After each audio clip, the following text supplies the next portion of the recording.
One thing I've noticed is if you go back throughout time, what you see is that the world has a different monetary system roughly every 30 to 40 years. We had something called the classical gold standard from the 1880s until 1913. Under the classical gold standard, the treasury of a country would have a certain amount of gold and they would issue an equal amount of currency to represent that gold, and it was a 1-to-1 ratio. They weren't cheating. They weren't issuing more claim checks on gold than gold that actually existed. During World War I, when war broke out, all the countries lit up the printing presses and just started creating more currency. When they print currency and do deficit spending, it transfers wealth through inflation from the middle class, from the population of the country, to the government, and they need to steal the wealth of the people so that they could win the war. But then between the wars, we had the gold exchange standard. In the United States, we only had to have a 40% reserve ratio. For every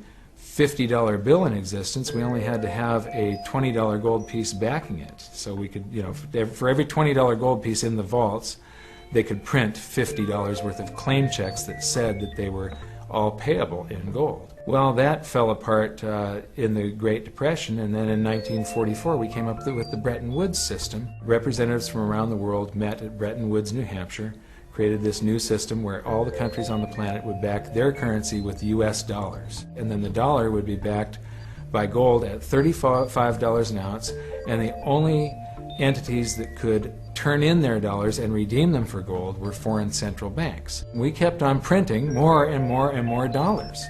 And so cracks started appearing in the in 59 and 60. Charles de Gaulle, president of France, started cashing in those dollars. France no longer wanted the dollars, they wanted the gold. Other countries started realizing we didn't have the gold to back up all our dollars, and they started cashing in. The US lost 50% of its gold from 1959 to 1971, and Nixon was forced to take us off of the Bretton Woods system. On August 15th of 1971, the world was now on the dollar standard. All the world's currencies were backed by the dollar, and the dollar was backed by nothing but US bonds. It was backed by debt. And that's the system we're on right now, and that is the system that is currently developing cracks and is basically starting to fall apart. Right now, every government on the planet is very, very busy printing currency. They are all printing currency at astounding rates. In Australia, there are 160 times more Aussie dollars now than there were in 1960.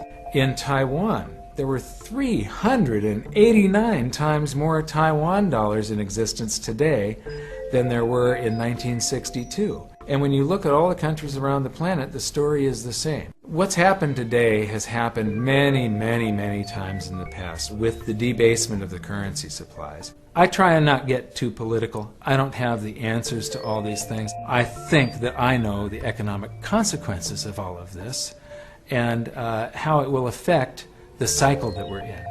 And the cycle that we're in, this half of the wealth cycle, is the cycle where commodities and precious metals reassert their values. They've become very, very undervalued over the 20-year period from 1980 to 2000. And they're reasserting their value now, while governments around the world are busy diluting their currency supplies and causing loss of purchasing power.